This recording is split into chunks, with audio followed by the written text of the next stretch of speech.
अस्सलामुअलैकुम, मैं हूं शेफ नौरीन आमिर और आप लोग हैं मेरे साथ मेरे रिवायती किचन में। मेरे रिवायती किचन में एक बार फिर आज बन रही है बहुत ही मजेदार और यूनिक मिठाई की रेसिपी।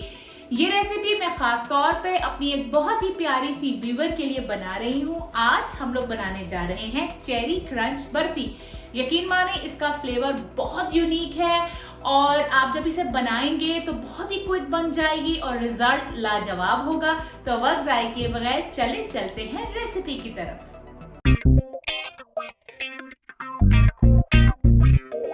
जी तो चेरी क्रंच बर्फी बनाने के लिए सबसे पहले ऑफ कोर्स हमें प्लेन बर्फी की जरूरत है। तो वैसे तो मैं प्लेन बर्फी आप लोगों को बनाना सिखा चुकी हूँ। अगर आप लोग उस तरीके से बर्फी बनाना चाहें तो वो वाला रेसिपी फॉलो करके बना लीजिएगा। लेकिन आज हम लोग जो बर्फी बनाने जा रहे हैं वो भी थोड़ी सी डिफरेंट है। इसको कुछ लोग आइसक्रीम बर्फी भी कहते हैं। बहुत मजेदार और यूनिक इसका फ्लेवर होता है। तो स्टार्ट करते हैं। सबसे पहले मैंने क्या किया है कि यहाँ पे पैन को रख दिया था चूल्हे के ऊपर और साथ ही मैं इसके अंदर शामिल करने जा रही हूँ चीनी। और चीनी के साथ ही हम इसके अंदर शामिल करेंगे पानी। चीनी और पानी को हम लोगों ने इतना पकाना है कि हमारा थिक एक तार का शीरा तैयार हो जाए। अभी तो चीनी को मेल्ट होना है पानी के अंदर, तो जैसे ही ये मेल्ट होती है और पकना स्टार्ट करती है तो मैं आपको बताऊंगी कि हमने इसको कितना पकाना है। शीरे को पकते हुए तकरीबन 5 से 6 मिनट हो चुके हैं। अब हम लोग इसको चेक करते हैं। हमें इसका एक बहुत ही थिक सा शीरा बनाना है, मोटी एक तार का, ठीक है। तो यहाँ पे थोड़ा सा शीरा हम ठंडा करके हाथ से चेक करेंगे। ये देखिए, आई होप कि आपको नज़र आ रही होगी कि कितनी मोटी सी इसकी तार बनना शुरू हो गई है। और अब इसका मतलब है कि जो हमारा शीरा है वो बहुत अच्छे से तैयार हो गया है। अब इस स्टेज पे मैं क्या करने जा रही हूँ कि आंच को स्लो करने के बाद अब मैं इसके अंदर शामिल करने जा रही हूँ मिल्क पाउडर। आंच आपने बिल्कुल अपनी जो है ना धीमी कर देनी है, जिसको कहते हैं ना दम वाली आंच, वो कर देनी है। और अब हमने इसके अंदर जो मिल्क पाउडर है उसको मिक्स करना है। जी आप लोग देखिए कि मिल्क पाउडर जो है वो बहुत अच्छे से जो शीरा बनाया था उसके अंदर मिक्स हो गया है। अब हमें यहाँ पे इसको मीडियम टू लो आंच के ऊपर 2 से 4 मिनट तक पकाना है। इतना पकाना है कि ये जो हमारा बैटर है ये थिक हो जाए और ये जमने लगे, ठीक है। कितना पकाना है बिल्कुल मैं आपको बताऊंगी, लेकिन आप लोगों ने मुस्तकिल इसके अंदर चम्मच चलाते रहना है ताकि जो हमारा बैटर है वो नीचे से लगे नहीं। जी तो बर्फी को भूनते हुए तकरीबन 4 से 5 मिनट हो गए थे। अब ये बिल्कुल ज़बरदस्ती तैयार हो गई है। मैंने फ्लेम को कर दिया है ऑफ और ये तैयार हो गई है। इसको कैसे चेक करना है उसका तरीका ये है कि हम क्या करेंगे कि थोड़ी सी तैयार की हुई जो बर्फी है इसको हम लोग हाथ में लेंगे, थोड़ा ठंडा करेंगे और इसका बोल बनाएंगे। अगर इसका इस तरह से लड्डू या बोल इस तरह से बनने लग जाए तो इसका मतलब है कि जो हमारी बर्फी है वो तैयार हो चुकी है। बस अब हमें क्या करना है कि इसको फैला के हम ठंडा करेंगे और ठंडा इसी में ही कर लेंगे। और ठंडा करने के बाद हम लोग इसको जो है एक अलग पैन में निकालेंगे। अच्छा, इस स्टेज पे अब मैं क्या शामिल करने जा रही हूँ, ये है मेरे पास इलायची पाउडर और थोड़ा सा वेनिला एसेंस। इसको कर लेंगे अच्छे से मिक्स।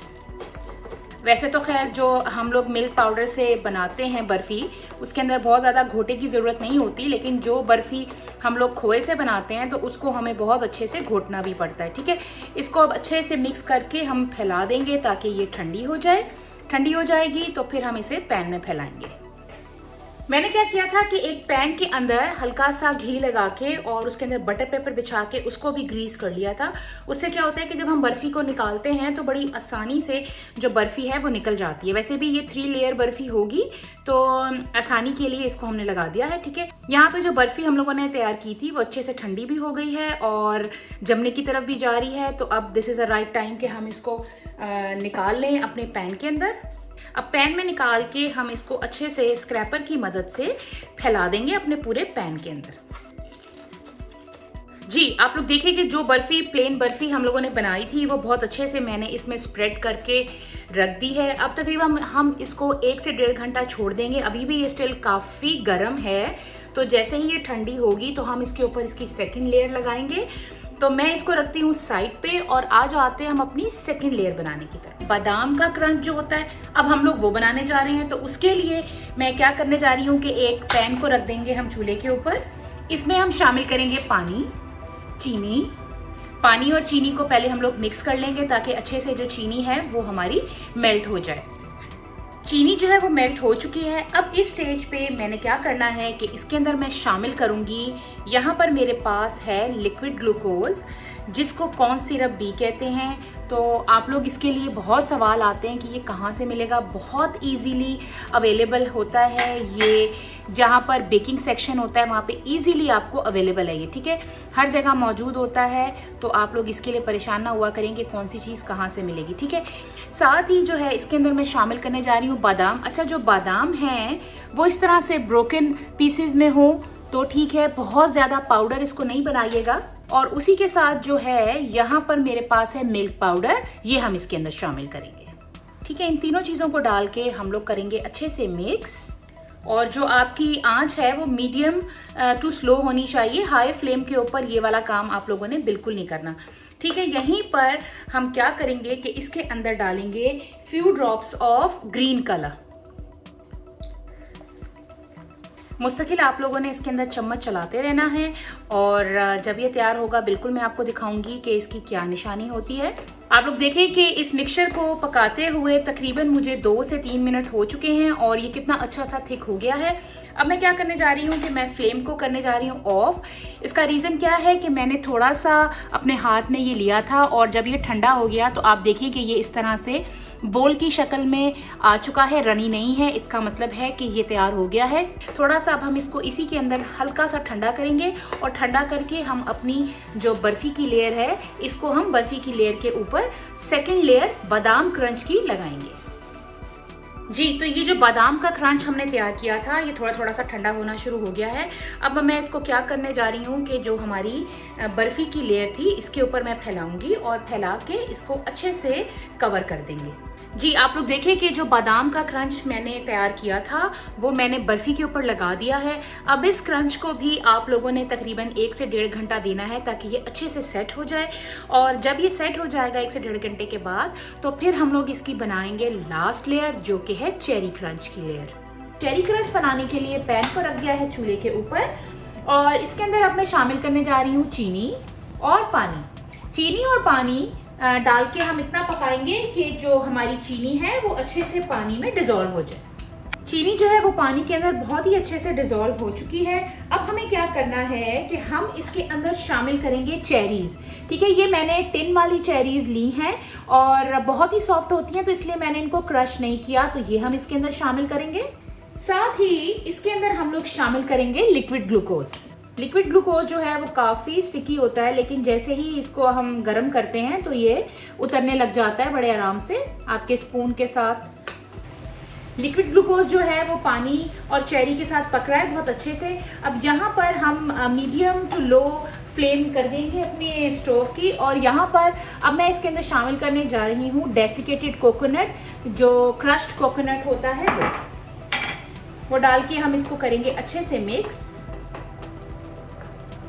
और साथ ही हम इसके अंदर शामिल करेंगे रेड फूड कलर। मैंने चेरीज़ को क्रश इसलिए नहीं किया था क्योंकि चेरीज़ ऑलरेडी बहुत सॉफ्ट होती हैं जो कैन के अंदर आती हैं, तो उनको जो है अगर हम क्रश कर देते तो वो बहुत ज़्यादा मैशी हो जाती हैं, तो वो इतना ज़्यादा उसमें मज़ा नहीं देती हैं, ठीक है। तो आँच जो है हमारी चूल्हे की वो बहुत ही मीडियम टू लो होनी चाहिए।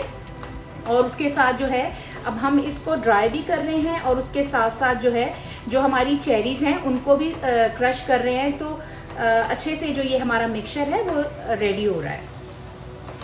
आप लोग देखें कि ये जो चेरी क्रंच का जो मिक्सचर हम लोग तैयार कर रहे हैं ये बहुत अच्छे से स्लो आंच पे पक रहा है। अभी आपको इसके अंदर देखें यहाँ पे पानी नज़र आ रहा होगा। हमने इसको तब तक पकाना है जब तक कि ये जो हमारा इसके अंदर पानी है वो कम्प्लीटली डिज़ोल्व नहीं हो जाए। आप देखिए कि 4 से 5 मिनट हो चुके हैं हमारे चेरी क्रंच को पकते हुए, और पहले जब हमने इसको स्टार्ट किया था तो ये बिल्कुल पतला था और आपको नीचे पानी नज़र आ रहा था, लेकिन अभी आप देखें कि ये बिल्कुल ड्राई हो चुका है। और इसकी जो निशानी है वो ये है कि जब हम इसको प्रेस करते हैं तो नीचे पानी नहीं आता है। इसका मतलब है कि ये जो हमारा मिक्सचर है ये कम्प्लीटली जो है वो तैयार हो गया है, ड्राई हो गया है। अब मैं इंतज़ार करूंगी कि ये थोड़ा सा ठंडा हो जाए। जैसे ही ये थोड़ा सा रूम टेम्परेचर पे आएगा तो हम जो है अपनी बर्फ़ी की फाइनल लेयर को लगाएंगे। जी, तो चेरी क्रंच हम लोगों ने जो तैयार किया था वो अच्छे से रूम टेम्परेचर पे आ गया है। और इधर जो हम लोगों ने ऑलरेडी बादाम का क्रंच और प्लेन बर्फ़ी जो है वो तैयार करके रखी थी, वो बहुत अच्छे से सेट हो रही है। और आप लोग भी इसी तरह से कीजिएगा कि जब आप बादाम का क्रंच की लेयर लगाएं तो तकरीबन 1.5 से 2 घंटे के लिए इसको छोड़ दीजिएगा। देखें बहुत अच्छे से सेट हो गया है। और इधर जो है ये हमारा जो चेरी क्रंच है ये भी थोड़ा रूम टेम्परेचर पे आने लगा है। तो अब मैं क्या कर रही हूँ कि मैं इसके ऊपर जो है इसकी लेयरिंग कर रही हूँ। 3rd लेयर हम अपनी लगा रहे हैं। ठीक है जी। अब हमने क्या करना है कि इसको बहुत अच्छे से हमने पूरे जो बर्फ़ी है इसके ऊपर स्प्रेड कर देना है। जी, तो आप लोग देखें कि ये जो हम लोगों ने चेरी क्रंच की लास्ट इस पे लेयर लगाई है, इसको मैंने लगा दिया है। अब लगाने के बाद इसको अच्छे से ऊपर से आपने प्लेन करना है। प्लेन करके क्लिंग करके इसको कम से कम भी आपने 6 से 8 घंटे के लिए सेट होने के लिए रखना है। रूम टेम्परेचर पे रख दें। और अगर ओवरनाइट रख रहे हैं और बहुत गर्मी है तो आप इसको फ्रिज में भी रख सकते हैं। अव्वल तो ये 7 से 8 घंटे आराम से आपके बाहर रूम टेम्परेचर पे रह सकती है।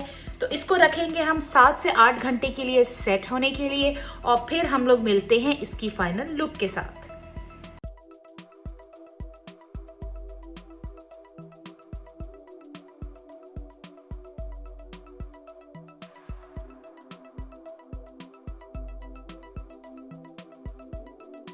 मुझे उम्मीद है कि चेरी क्रंच बर्फी की ये रेसिपी आप सब लोगों को बहुत पसंद आई होगी।